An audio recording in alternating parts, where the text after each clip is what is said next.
കാതിലെത്തും പത്രങ്ങൾ media one podcast ആരംഭിക്കുകയാണ്. ഇന്ന് 2025 ജനുവരി 19 ഞായറാഴ്ച. ഞാൻ പി ടി നാസർ. ഗസയിൽ വെടിനിർത്തൽ പ്രാബല്യത്തിൽ വരുന്ന പ്രഭാതമാണിത്. ഏതാണ്ട് എല്ലാ പത്രങ്ങളിലും ഒന്നാം പേജിൽ ശ്രദ്ധേയമായ തരത്തിൽ അതിൻ്റെ വാർത്ത വിന്യസിച്ചിട്ടുണ്ട്, ലീഡ് അല്ലെങ്കിലും. മാധ്യമത്തിന് ഏറ്റവും പ്രധാന വാർത്ത അതുതന്നെയാണ്. കണ്ണീരുണങ്ങട്ടെ എന്ന് തലക്കെട്ട്. തൊട്ടടുത്തു തന്നെ മദ്യനിർമ്മാണശാല തുടങ്ങാൻ കേരളം അതിവേഗം ഉത്തരവിട്ടതുമുണ്ട്.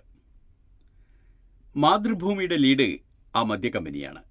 സർക്കാരിൻ്റെ വെള്ളമുറപ്പ് എന്ന് തലക്കെട്ട്. ഒട്ടും പ്രാധാന്യം കുറയാതെ ഗസയുമുണ്ട്, ചോര ചിന്താത്ത നല്ല നാളേക്കായി എന്ന തലക്കെട്ടിൽ. സഞ്ജു സാംസണ് ഇന്ത്യൻ ടീമിൽ ഇടം കിട്ടാതെ പോയതും കോഴിക്കോട് മെഡിക്കൽ കോളേജിൽ മരുന്ന് മുടങ്ങിയതുമാണ് മനോരമ പ്രാധാന്യത്തോടെ വിന്യസിച്ച വാർത്തകൾ. മദ്യമൊഴുക്കാൻ മിന്നൽ വേഗം എന്ന തലക്കെട്ടിൽ മദ്യ ഫാക്ടറിയാണ് ദീപികയുടെ ലീഡ്.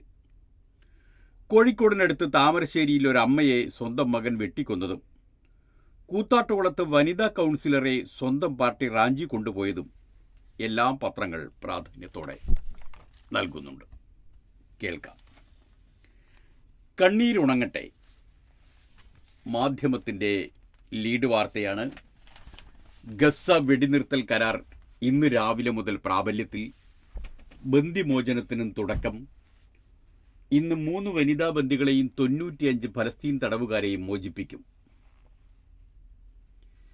നിർത്താതെ ആക്രമണം. മാതാപിതാക്കളും 2 കുട്ടികളും ഉൾപ്പെടെ 24 മണിക്കൂറിനിടെ 23 മരണം. രണ്ടും ഒരേ സമയത്താണ് ഇസ്രായേൽ നടത്തുന്നത് എന്ന് തോന്നുന്നു, വെടിനിർത്തലും ബോംബ് വർഷവും. വാർത്തയിലേക്ക് കടക്കാം. 1 വർഷത്തിലേറെ നീണ്ട രക്തച്ചൊരിച്ചിലിനൊടുവിൽ ഗസ സമാധാന ജീവിതത്തിലേക്ക് മടങ്ങുന്നു. അമേരിക്കയുടെയും ബന്ദിയാക്കപ്പെട്ടവരുടെ കുടുംബാംഗങ്ങളുടെയും സമ്മർദ്ദം കാരണം ഇസ്രായേൽ സുരക്ഷാ മന്ത്രിസഭ അംഗീകരിച്ച ഹമാസ് ഇസ്രായേൽ വെടിനിർത്തൽ കരാറിന് സമ്പൂർണ്ണ ക്യാബിനറ്റും അംഗീകാരം നൽകി. ഇതോടെയാണ് ഗസയിൽ സമാധാനത്തിന് വഴിയൊരുങ്ങിയത്. ഇതനുസരിച്ച് ഞായറാഴ്ച പ്രാദേശിക സമയം രാവിലെ 8:30 വെടിനിർത്തൽ പ്രാബല്യത്തിൽ വരും. വെള്ളിയാഴ്ചയാണ് ഇസ്രായേൽ സുരക്ഷാ മന്ത്രിസഭ കരാറിന് അംഗീകാരം നൽകിയത്. പിന്നാലെ ചേർന്ന സമ്പൂർണ്ണ ക്യാബിനറ്റ് യോഗം 6 മണിക്കൂർ നീണ്ട ചർച്ചകൾക്കൊടുവിൽ ശനിയാഴ്ച പുലർച്ചെയോടെ കരാർ അംഗീകരിച്ചു. കരാറിൻ്റെ 6 ആഴ്ച നീളുന്ന ആദ്യഘട്ടത്തിൽ 33 ബന്ദികളെ ഹമാസും 1000-ഓളം പലസ്തീൻ തടവുകാരെ ഇസ്രായേലും മോചിപ്പിക്കും. വെടിനിർത്തൽ പ്രാബല്യത്തിൽ വരുന്ന ഞായറാഴ്ച 3 വനിതാ ബന്ദികളെ വിട്ടയക്കുമെന്ന് ഹമാസ് അറിയിച്ചിട്ടുണ്ട്. പകരമായി 95 ഫലസ്തീൻ തടവുകാരെ ഇസ്രായേലും മോചിപ്പിക്കും. 4 പേരെ 7-ാം ദിവസവും ബാക്കിയുള്ള 26 പേരെ 5 ആഴ്ചക്കകവും ഹമാസ് മോചിപ്പിക്കും. ആദ്യഘട്ടത്തിൽ മോചിപ്പിക്കുന്ന തടവുകാരുടെ പട്ടിക ഇസ്രായേൽ നീതിന്യായ മന്ത്രാലയം പ്രസിദ്ധീകരിച്ചു. ചെറുപ്പക്കാരും വനിതകളുമാണ് ഇതിലധികവും. അധിനിവിഷ്ട വെസ്റ്റ് ബാങ്കിലെ പലസ്തീൻ വിമോചന സംഘടനയായ popular front for the liberation of Palestine PFLP നേതാവ് ഖാലിദ ജറാറും ഞായറാഴ്ച മോചിപ്പിക്കപ്പെടുന്നവരിൽ ഉൾപ്പെടും. PFLP ഇടതുപക്ഷ പ്രസ്ഥാനമാണ്, കമ്മ്യൂണിസ്റ്റ് പ്രസ്ഥാനമാണ്. അതിനിടെ ഗസയിൽ ഇസ്രായേൽ കനത്ത ആക്രമണം തുടരുകയാണ്. ഖാൻ യൂനിസിൽ ഇസ്രായേൽ ആക്രമണത്തിൽ മാതാപിതാക്കളും 2 കുട്ടികളും കൊല്ലപ്പെട്ടു. 24 മണിക്കൂറിനിടെ 23 പലസ്തീനികളാണ് ഗസയിൽ കൊല്ലപ്പെട്ടത്. 83 പേർക്ക് പരിക്കേറ്റു. വെള്ളിയാഴ്ച 50 ഇടത്ത് ഇസ്രായേൽ വ്യോമാക്രമണം നടത്തി. വെടിനിർത്തൽ വരാനിരിക്കെ നടക്കുന്ന ആക്രമണം ബന്ദികളുടെ ജീവൻ അപകടത്തിലാക്കുമെന്ന് ഹമാസ് മുന്നറിയിപ്പ് നൽകിയിട്ടുണ്ട്. ഇസ്രായേൽ 2023 ഒക്ടോബർ 7 ഹമാസ് നടത്തിയ പ്രത്യാക്രമണത്തെ തുടർന്നാണ് ഗസയിൽ ഇസ്രായേൽ ആക്രമണം ആരംഭിച്ചത്. ഇതുവരെ 46,899 പലസ്തീനികൾ കൊല്ലപ്പെട്ടു. 1,10,725 പേർക്ക് പരിക്കേറ്റു. അതാണത്. മെഡിക്കൽ കോളേജ് ആശുപത്രി ന്യായവിലക്ക് ഉടനെങ്ങും മരുന്ന് കിട്ടില്ല.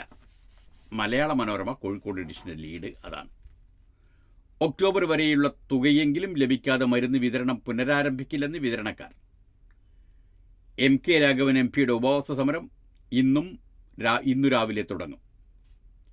കോഴിക്കോട് ഗവൺമെന്റ് മെഡിക്കൽ കോളേജ് ആശുപത്രിയിലെ ന്യായവില മെഡിക്കൽ ഷോപ്പിലേക്ക് മരുന്നും സർജിക്കൽ ഉപകരണങ്ങളും വിതരണം ചെയ്തതിലെ കുടിശ്ശിക ലഭിക്കാത്തതിനാൽ വിതരണക്കാർ നടത്തുന്ന സമരം തുടരുന്നു. സംസ്ഥാനത്തെ മറ്റു സർക്കാർ മെഡിക്കൽ കോളേജ് ആശുപത്രികളിലും ജില്ലാ ആശുപത്രികളിലും മരുന്നുക്ഷാമം രൂക്ഷമാണ്. IV ഫ്ലൂയിഡ്, വിവിധതരം ഇഞ്ചക്ഷൻ, ശസ്ത്രക്രിയക്കുള്ള നൂല്, ബാൻഡേജ് തുടങ്ങിയവയ്ക്ക് കടുത്ത ക്ഷാമമുണ്ട്. പല ആശുപത്രികളിലും പേവിഷ പ്രതിരോധ വാക്സിൻ കിട്ടാനില്ല. മെഡിക്കൽ കോളേജിലെ മരുന്നുക്ഷാമം പരിഹരിക്കാൻ നടപടി സ്വീകരിക്കാത്ത സർക്കാർ നിലപാടിൽ പ്രതിഷേധിച്ച് MK രാഘവൻ MP ഇന്ന് രാവിലെ 8 മുതൽ നാളെ രാവിലെ 8 വരെ മെഡിക്കൽ കോളേജ് ആശുപത്രിക്ക് മുന്നിൽ ഉപവാസമിരിക്കുന്നുണ്ട്. കേരള മെഡിക്കൽ സർവീസസ് കോർപ്പറേഷൻ കഴിഞ്ഞ വർഷത്തിലെ കുടിശ്ശികയുൾപ്പെടെ 800 കോടി രൂപയാണ് മരുന്ന് വിതരണ കമ്പനികൾക്ക് നൽകാനുള്ളത്. കഴിഞ്ഞ ഏപ്രിൽ മുതൽ 80 കോടി രൂപ കുടിശ്ശികയായതോടെയാണ് കോഴിക്കോട് ഗവൺമെന്റ് മെഡിക്കൽ കോളേജ് ആശുപത്രിയിൽ ഈ മാസം 10 മുതൽ മരുന്ന് വിതരണം നിർത്തിയത്. മെയ് 3-ാം വാരം വരെയുള്ള 5.5 കോടിയോളം രൂപ നൽകിയെങ്കിലും ഒക്ടോബർ വരെയുള്ള തുകയെങ്കിലും ലഭിക്കാതെ മരുന്ന് വിതരണം പുനരാരംഭിക്കാൻ കഴിയില്ലെന്ന് ഇന്നലെ പ്രിൻസിപ്പൽ ഡോക്ടർ KG സജീത് കുമാറിന്റെ ചേംബറിൽ നടന്ന ചർച്ചയിൽ all Kerala chemist and druggist association ഭാരവാഹികൾ അറിയിച്ചു.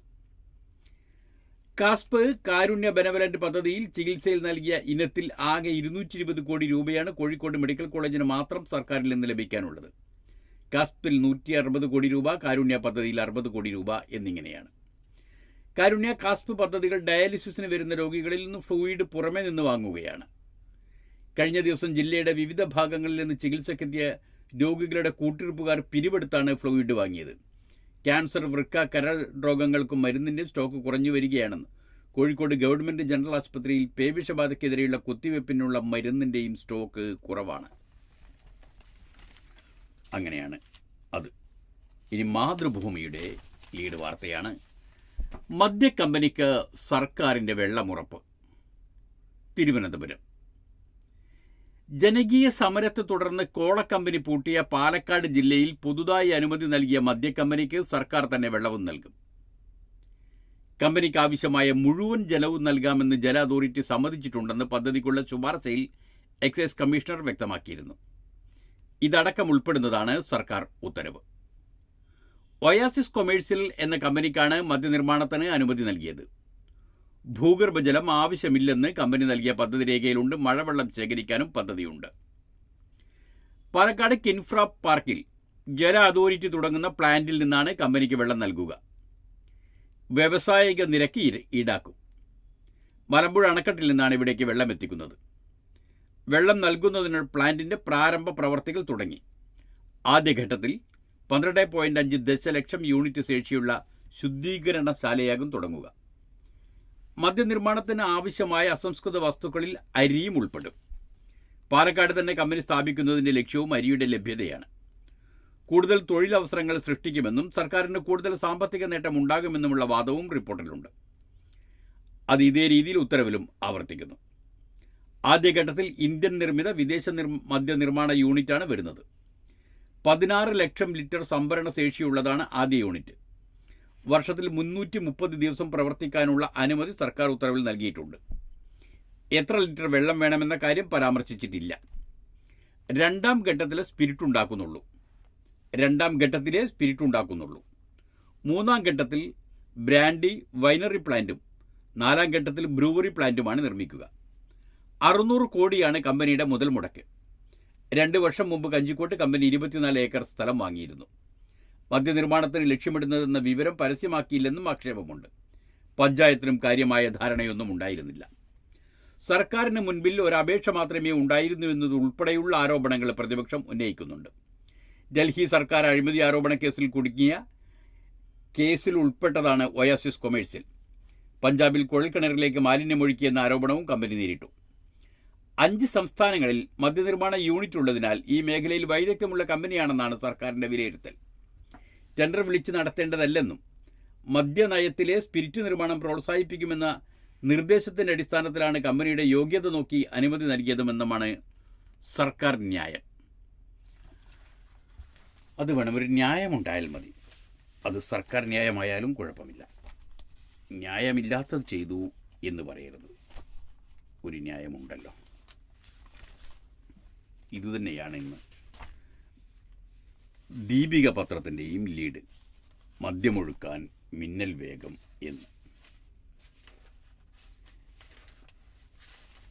അങ്ങനെ മിന്നൽ വേഗത്തിൽ ഒഴുക്കുമ്പോൾ സംഭവിക്കുന്നത് മലയാള മനോരമയിൽ മറ്റൊരു വാർത്തയുണ്ട്. എക്സൈസിൻ്റെ ജവാന് വെള്ളമില്ല, സ്വകാര്യ ബ്രൂവറിക്ക് തടസ്സമില്ല എന്നാണത്. പാലക്കാട് നിന്ന് തന്നെ മനോരമയിലുള്ള റിപ്പോർട്ട് ഇങ്ങനെയാണ്. എക്സൈസ് വകുപ്പിന് കീഴിലുള്ള മലബാർ ഡിസ്റ്റിലറിയിൽ ജവാൻ ബ്രാൻഡ് ഉൽപ്പാദിപ്പിക്കാനുള്ള പദ്ധതി വെള്ളമില്ലാതെ മുടങ്ങിയെങ്കിലും അധികം ദൂരെയല്ലാതെ വാളയാറിനടുത്ത് എലപ്പുള്ളിയിൽ സ്വകാര്യ ബ്രൂവറിക്ക് വെള്ളം തടസ്സമില്ലെന്ന് സർക്കാർ പറയുന്നു. സർക്കാരിന് സാമ്പത്തിക നേട്ടമുണ്ടാക്കാവുന്ന മലബാർ ഡിസ്റ്റിലറിക്ക് വെള്ളം നൽകാൻ 4 വർഷമായിട്ടും ജല അതോറിറ്റിക്ക് സാധിച്ചിട്ടില്ല. അതേസമയം വെള്ളം നൽകാൻ ജല അതോറിറ്റി സമ്മതിച്ചിട്ടുണ്ടെന്ന് സ്വകാര്യ സർക്കാർ അനുമതി നൽകുന്ന സർക്കാർ ഉത്തരവിൽ പറയുന്നു. അങ്ങനെയാണ് ആ കഥയുടെ കഥ. പുതുപ്പാടിയിൽ മകൻ ഉമ്മയെ വെട്ടിക്കൊന്നു. താമരശ്ശേരി മാതൃഭൂമിയിൽ നിന്നുള്ള വാർത്തയാണ്. ഉമ്മയുടെയും മകൻ്റെയും ചിത്രങ്ങളുണ്ട്. നല്ലൊരു ചെറുപ്പക്കാരനാണ് ചിത്രത്തിൽ. 25 വയസ്സേ ഉള്ളൂ. താമരശ്ശേരി പുതുപ്പാടി ഈങ്ങാപ്പുഴയ്ക്ക് സമീപം കട്ടിപ്പാറ വേനക്കാവിൽ ഉമ്മയെ ഏക മകൻ വെട്ടിക്കൊന്നു. മസ്തിഷ്ക ശസ്ത്രക്രിയയെ തുടർന്ന് വിശ്രമത്തിലായിരിക്കുന്ന അടിവാരം പൊട്ടിക്കൈ 30 ഏക്കർ കായിക്കൽ വീട്ടിൽ സുബൈദ, 52 വയസ്സാണ് അവർക്ക്, മകൻ മുഹമ്മദ് ആഷിഖ് നാട്ടുകാർ പിടികൂടി പോലീസിൽ ഏൽപ്പിച്ചു. തൊട്ടടുത്ത വീട്ടിൽ നിന്ന് വാങ്ങിയ കൊടുവാൾ ഉപയോഗിച്ചാണ് കൊല ചെയ്തത്. മയക്കുമരുന്നിന് അടിമയായിരുന്ന ആഷിഖ് മുൻപ് ഡി അഡിക്ഷൻ സെൻ്ററുകളിൽ ചികിത്സ തേടിയിരുന്നുവെന്ന് വിവരം ലഭിച്ചതായി പോലീസും നാട്ടുകാരും പറഞ്ഞു. സുബൈദയുടെ സഹോദരിയുടെ വേനക്കാവിൽ ആദിൽ മനസ്സിൽ എന്ന വീട്ടിൽ ശനിയാഴ്ച ഉച്ചയ്ക്ക് 2:45 സംഭവം. മസ്തിഷ്കത്തിലുണ്ടായ വളർച്ചയെ തുടർന്ന് ശസ്ത്രക്രിയയ്ക്ക് ശേഷം സഹോദരി സക്കീനയുടെ വീട്ടിൽ വിശ്രമത്തിൽ കഴിയുകയായിരുന്നു സുബൈദ. സക്കീന ജോലിക്കായി രാവിലെ തന്നെ പുറത്തുപോയതിനാൽ സുബൈദയും ആഷിഖും മാത്രമാണ് വീട്ടിലുണ്ടായിരുന്നത്. ഉച്ചയ്ക്ക് തൊട്ടടുത്ത വീട്ടിൽ നിന്ന് തേങ്ങ പൊതിക്കാനെന്ന പേരിൽ കൊടുവാൾ വാങ്ങിപ്പോയിരുന്നു.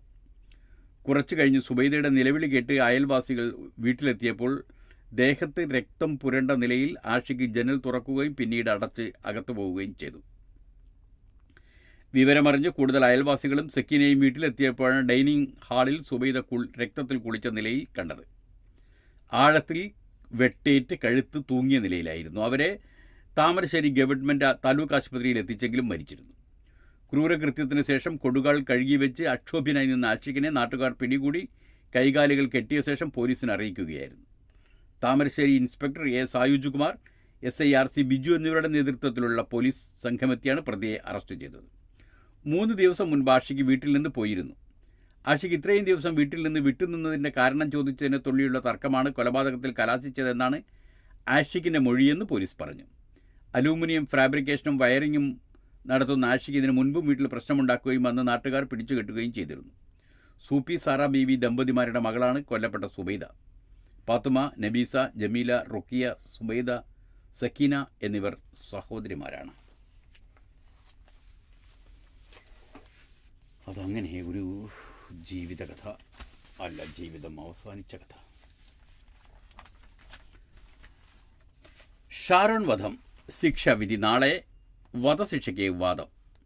പഠിക്കാൻ അനുവദിക്കണമെന്ന് ഗ്രീഷ്മ. നെയ്യാറ്റിൻകര, തിരുവനന്തപുരം. ഷാരോൺ വധക്കേസിൽ പ്രതികളായ ഗ്രീഷ്മ 24, നിർമ്മൽ കുമാരൻ നായർ 56 എന്നിവരുടെ ശിക്ഷ നെയ്യാറ്റിൻകര അഡീഷണൽ സെഷൻസ് കോടതി തിങ്കളാഴ്ച വിധിക്കും. കഷായത്തിൽ വിഷം കലർത്തി ഷാരോണിനെ കൊലപ്പെടുത്തിയ കേസിൽ 1-ാം പ്രതി ഗ്രീഷ്മയും 3-ാം പ്രതി നിർമ്മൽ കുമാരൻ നായരുമാണ് കുറ്റക്കാരാണെന്ന് കോടതി കഴിഞ്ഞ ദിവസം കണ്ടെത്തിയിരുന്നു. ഗ്രീഷ്മയ്ക്ക് വധശിക്ഷ നൽകണമെന്ന ശിക്ഷയിന്മേലുള്ള വാദത്തിൽ പ്രോസിക്യൂഷൻ ആവശ്യപ്പെട്ടു. അതിനെതിരെ വലിയ പ്രതിരോധമാണ് പ്രതിഭാഗം തീർത്തത്. ഗ്രീഷ്മയുടെ പ്രായവും വിദ്യാഭ്യാസ യോഗ്യതയും കണക്കിലെടുത്ത് ശിക്ഷയിൽ ഇളവ് നൽകണമെന്ന് അവർ വാദിച്ചു. രാവിലെ വാദം ആരംഭിച്ചപ്പോൾ തന്നെ ശിക്ഷയെക്കുറിച്ച് വല്ലതും പറയാനുണ്ടോ എന്ന് ഗ്രീഷ്മയോട് കോടതി ചോദിച്ചിരുന്നു. പറയാനുള്ളത് ഗ്രീഷ്മ കോടതിക്ക് എഴുതി നൽകി. MA ഇംഗ്ലീഷ് ലിറ്ററേച്ചറിൽ ഡിസ്റ്റിങ്ഷനോടെ പാസ്സായ തനിക്ക് തുടർന്നും പഠിക്കണം. മാതാപിതാക്കൾക്ക് ഒറ്റ മകളാണ്. 24 വയസ്സ് മാത്രമാണ് പ്രായം. ക്രിമിനൽ പശ്ചാത്തലമില്ല. പരമാവധി ഇളവ് നൽകണം എന്നൊക്കെയാണ് അഭ്യർത്ഥന. പോരേ പൂരം. നല്ല കുട്ടിയാണ്. ലിറ്ററേച്ചർ ഡിസ്റ്റിങ്ഷനോടെ പാസ്സായിട്ടുണ്ട്. മാതാപിതാക്കൾക്ക് ഒരു മകളേ ഉള്ളൂ. 24 വയസ്സേ ഉള്ളൂ പ്രായം. ക്രിമിനൽ പശ്ചാത്തലമില്ല. ഒരു കൂട്ടുകാരനെ കൊന്നതേ ഉള്ളൂ. പോട്ടെ. RG കർ ബലാത്സംഗ കൊല പ്രതി കുറ്റക്കാരൻ. വിധി നാളെ. കൊൽക്കത്ത. രാജ്യമെമ്പാടും വൻ പ്രതിഷേധത്തിന് വഴിയൊരുക്കിയ കൽക്കത്ത RG കർ മെഡിക്കൽ കോളേജ് ആശുപത്രിയിൽ ബലാത്സംഗ കേസിൽ പ്രതി സഞ്ജയ് റോയ് കുറ്റക്കാരനാണെന്ന് കൊൽക്കത്ത സിയാൽദ കോടതി വിധി. ശിക്ഷ തിങ്കളാഴ്ച വിധിക്കുമെന്ന് അഡീഷണൽ ജില്ലാ സെഷൻസ് കോടതി ജഡ്ജി അനിർബൻ ദാസ് ഉത്തരവിൽ പറഞ്ഞു. 2024 ആഗസ്റ്റ് 9 വനിതാ ഡോക്ടർ ആശുപത്രി സെമിനാർ റൂമിൽ ബലാത്സംഗത്തിനിരയായി കൊല ചെയ്യപ്പെട്ടത്. കേസ് ആദ്യം അന്വേഷിച്ച കൽക്കത്ത പോലീസ് റോയിയെ ആഗസ്റ്റ് 10 അറസ്റ്റ് ചെയ്തു. കൽക്കത്ത ഹൈക്കോടതിയാണ് പിന്നീട് കേസ് CBIക്ക് കൈമാറിയത്. കഴിഞ്ഞ വർഷം നവംബറിലാണ് അടച്ചിട്ട മുറിയിൽ വിചാരണ തുടങ്ങിയത്. ജീവപര്യന്തം തടവോ വധശിക്ഷയോ വിധിക്കാവുന്ന കുറ്റങ്ങളാണ് പ്രതിക്കെതിരെ തെളിഞ്ഞത്. ഇതങ്ങനെ. കൂത്താട്ടുകുളം നഗരസഭ അവിശ്വാസം. പാർട്ടി കൗൺസിലറെ CPM തട്ടിക്കൊണ്ടുപോയി. കോറം തികയാത്തതിനാൽ അവിശ്വാസ പ്രമേയ ചർച്ച നടന്നില്ല. അതാണ് കഥ. മാധ്യമത്തിൽ നിന്നുള്ള വാർത്തയാണ് വായിക്കുന്നത്. കൂത്താട്ടുകുളം നഗരസഭയിൽ LDF ഭരണസമിതിക്കെതിരായ അവിശ്വാസ പ്രമേയ ചർച്ചയ്ക്കെടുക്കും മുമ്പ് നാടകീയ രംഗങ്ങൾ. ശനിയാഴ്ച രാവിലെ ചെയർപേഴ്സണെതിരായ അവിശ്വാസ പ്രമേയ ചർച്ചയിൽ പങ്കെടുക്കാനെത്തിയ CPM കൗൺസിലർ കലാരാജുവിനെയാണ് CPM പ്രവർത്തകർ തട്ടിക്കൊണ്ടുപോയത്. രാവിലെ 10 UDF കൗൺസിലർമാരോടൊപ്പം എത്തിയപ്പോഴാണ് കാറിൽ നിന്ന് വലിച്ചിറക്കി റോഡിലിട്ട് ചവിട്ടിയ ശേഷം നഗരസഭാ ചെയർപേഴ്സന്റെ കാറിൽ കടത്തിക്കൊണ്ടുപോയത്. അവിശ്വാസ പ്രമേയത്തിൽ പങ്കെടുക്കാനെത്തുന്ന കൗൺസിലർമാർക്ക് സംരക്ഷണം നൽകാൻ ഹൈക്കോടതി ഉത്തരവിട്ടിരുന്നു. പോലീസ് നോക്കി നിൽക്കെയാണ് കലാരാജുവിനെ മർദ്ദിച്ച് അവശയാക്കിയ ശേഷം കടത്തിക്കൊണ്ടുപോയത്. ഒപ്പമുണ്ടായിരുന്ന കൗൺസിലർമാരായ മറിയ ഗൊരോത്തി, ലിസി ജോസ് എന്നിവരെയും ക്രൂരമായി മർദ്ദിച്ചു.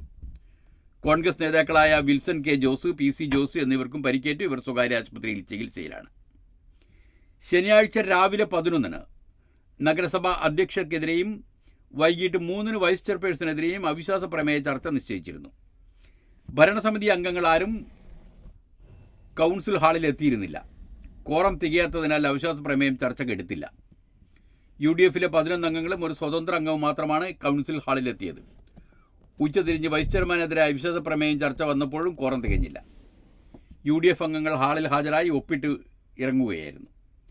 UDF നേതൃത്വത്തിൽ പോലീസ് സ്റ്റേഷൻ ഉപരോധമടക്കം ശക്തമായ പ്രതിഷേധമാണ് നടന്നത്. ഒടുവിൽ വൈകിട്ടോടെ കലാരാജുവിനെ കണ്ടെത്തി.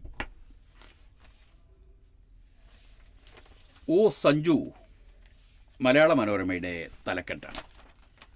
ടീമിലേക്കുള്ള വഴിയടച്ചത് KCAയുമായുള്ള ഭിന്നത. കേരള ക്രിക്കറ്റ് അസോസിയേഷനുമായുള്ള ഭിന്നത. ചാമ്പ്യൻസ് ട്രോഫി ഇന്ത്യൻ ടീമിൽ സഞ്ജു സാംസൺ ഇല്ല.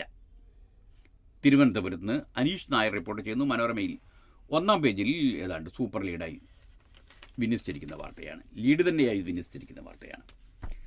രാജ്യാന്തര ഏകദിന ക്രിക്കറ്റിലും 2020യിലും ഇന്ത്യക്കായി ഏറ്റവും ഒടുവിൽ സെഞ്ചുറി നേടിയ താരമായിട്ടും ചാമ്പ്യൻസ് ട്രോഫിക്കുള്ള ടീമിൽ നിന്ന് സഞ്ജു സാംസൺ പുറത്ത്. അവിടെ ഒരു ആശ്ചര്യചിഹ്നമുണ്ട്. ആശ്ചര്യം തന്നെയാണ് തീരുമാനം. വിക്കറ്റ് കീപ്പർ ബാറ്റർമാരായി ഋഷഭ് പന്തിനെയും KL രാഹുലിനെയും ടീമിൽ ഉൾപ്പെടുത്തിയ സെലക്ടർമാർ മികച്ച ഫോമിൽ കളിക്കുന്ന സഞ്ജുവിനെ തഴഞ്ഞതോടെ ടീം തിരഞ്ഞെടുപ്പിനെതിരെ സാമൂഹ്യ മാധ്യമങ്ങളിൽ പ്രതിഷേധം നിറഞ്ഞു. ഇംഗ്ലണ്ടിനെതിരെ 22-ന് ആരംഭിക്കുന്ന 2020 പരമ്പരയ്ക്കുള്ള ടീമിൽ സഞ്ജു നേരത്തെ ഇടം നേടിയിരുന്നു. ആഭ്യന്തര ഏകദിന ചാമ്പ്യൻഷിപ്പായ വിജയ് ഹസാരെ ട്രോഫിയിൽ കളിക്കാത്തതാണ് സഞ്ജുവിനെ തഴയാനുള്ള പ്രധാന കാരണമെന്നാണ് സൂചന.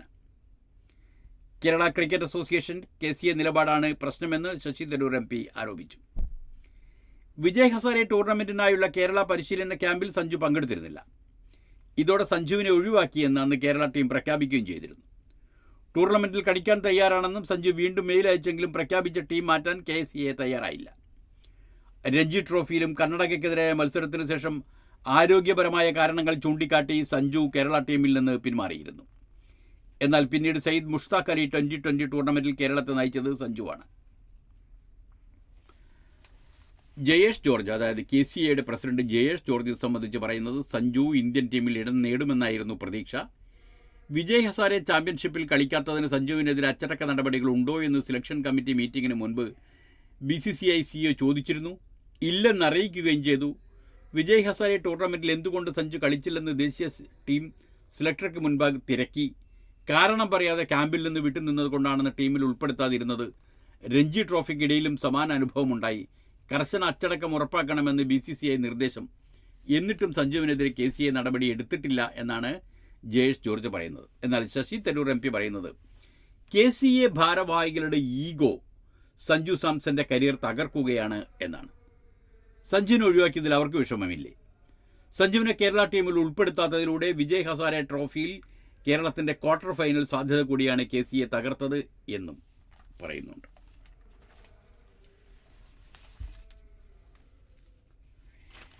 NM വിജയന്റെ മരണം MLA ഉൾപ്പെടെ കോൺഗ്രസ് നേതാക്കൾക്ക് മുൻകൂർ ജാമ്യം.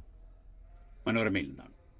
ബത്തേരി DCC ട്രഷറർ NM വിജയന്റെ മരണവുമായി ബന്ധപ്പെട്ട് ആത്മഹത്യാ പ്രേരണ കുറ്റം ചുമത്തപ്പെട്ട IC Balakrishnan MLA, DCC president ND അപ്പച്ചൻ, KPCC മുൻ ട്രഷറർ KK ഗോപിനാഥൻ എന്നിവർക്ക് കൽപ്പറ്റ DCC മുൻ ട്രഷറർ KK ഗോപിനാഥൻ എന്നിവർക്ക് കൽപ്പറ്റ ജില്ലാ സെഷൻസ് കോടതി ഉപാധികളോടെ മുൻകൂർ ജാമ്യം അനുവദിച്ചു. അന്വേഷണ ഉദ്യോഗസ്ഥർക്ക് മുൻപിൽ 3 പേരും ചോദ്യം ചെയ്യലിന് ഹാജരാകണം. അറസ്റ്റ് ഉണ്ടായാൽ 1 ലക്ഷം രൂപയുടെ ബോണ്ടിൽ ആൾജാമ്യം നേടാം. ജില്ലാ സെഷൻസ് ജഡ്ജി S ജയകുമാർ ജോണിയുടേതാണ് ഉത്തരവ്. IC ബാലകൃഷ്ണൻ MLA 20-നും 25-നും ഉള്ളിൽ ചോദ്യം ചെയ്യലിന് ഹാജരാകണം.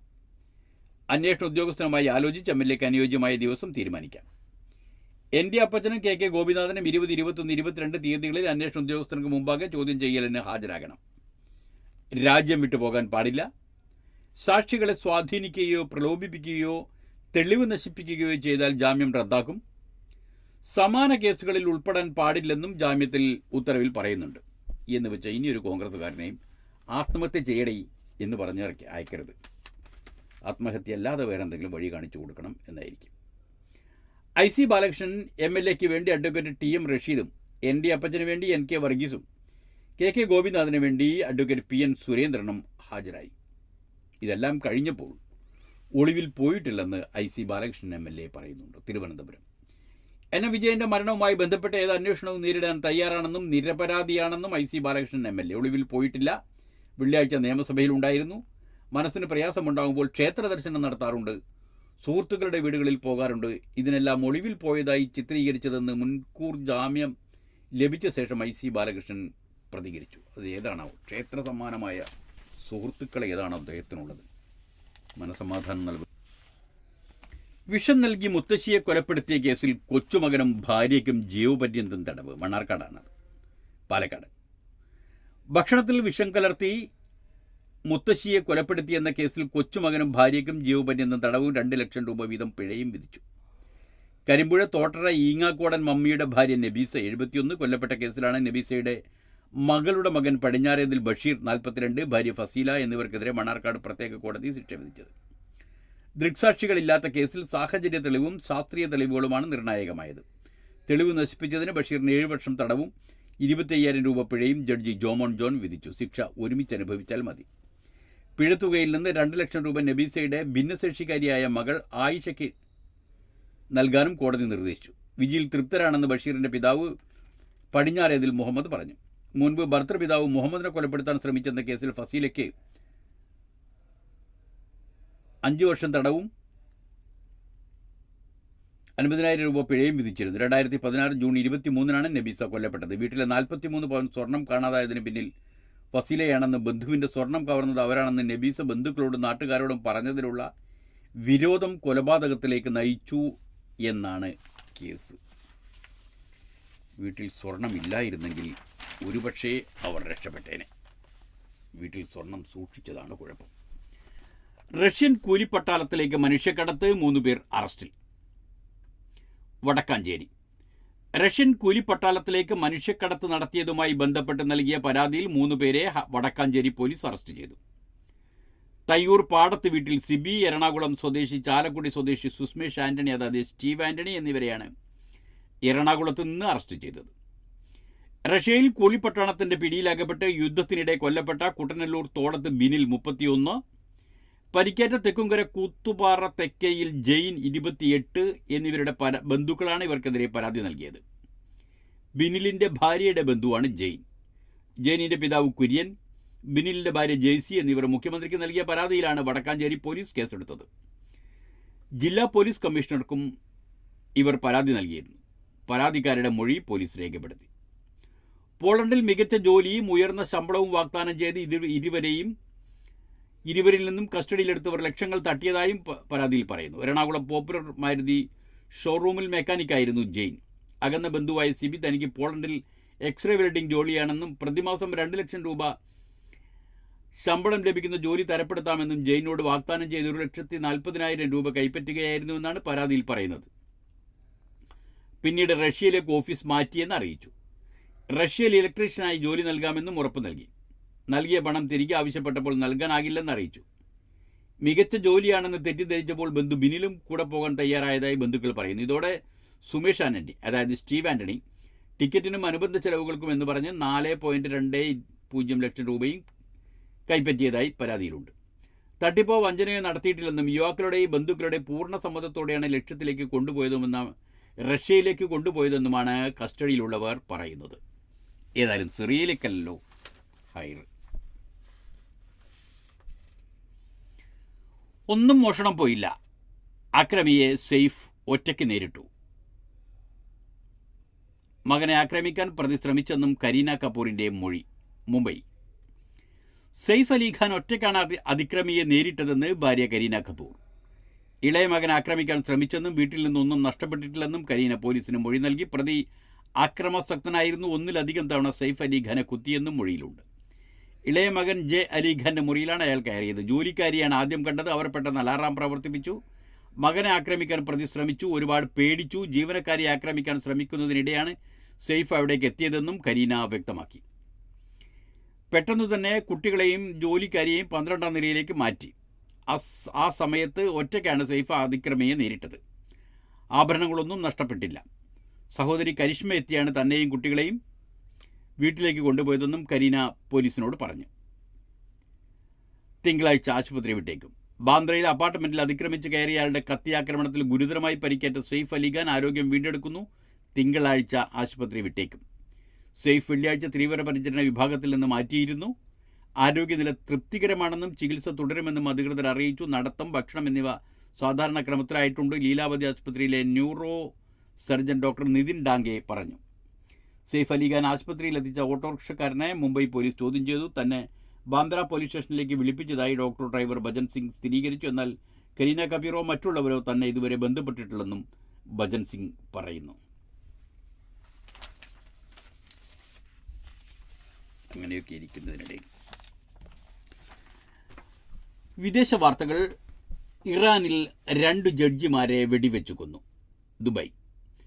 ഇറാനിൽ 2 സുപ്രീം കോടതി ജഡ്ജിമാരെ അജ്ഞാതൻ വെടിവെച്ചു കൊന്നു. തലസ്ഥാനമായ ടെഹ്റാനിലെ സുപ്രീം കോടതി സമുച്ചയത്തിൽ ശനിയാഴ്ച രാവിലെയാണ് സംഭവം. അലി റസീനി 71 വയസ്സ്, മുഹമ്മദ് മൊഗിസ്തെ 68 വയസ്സ് എന്നീ ജഡ്ജിമാരാണ് ആക്രമണത്തിൽ കൊല്ലപ്പെട്ടതെന്ന് ഇറാൻ വാർത്താ വെബ്സൈറ്റായ മീസാൻ ഓൺലൈൻ അറിയിച്ചു. ആക്രമണത്തിൽ ഒരാൾക്ക് പരിക്കേറ്റു.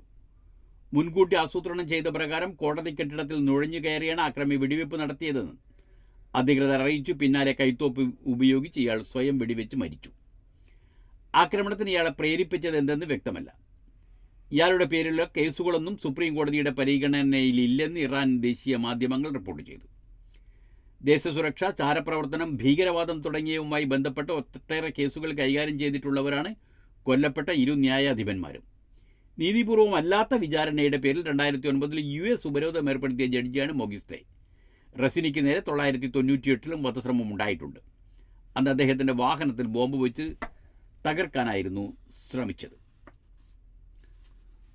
കുടിയേറ്റം. US കൂട്ട അറസ്റ്റ് ഉണ്ടായേക്കും.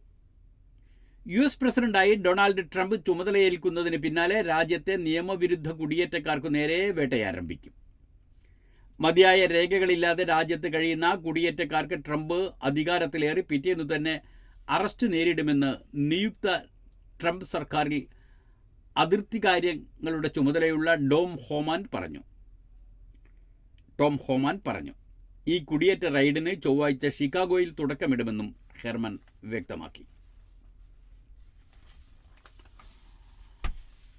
ശൈത്യം.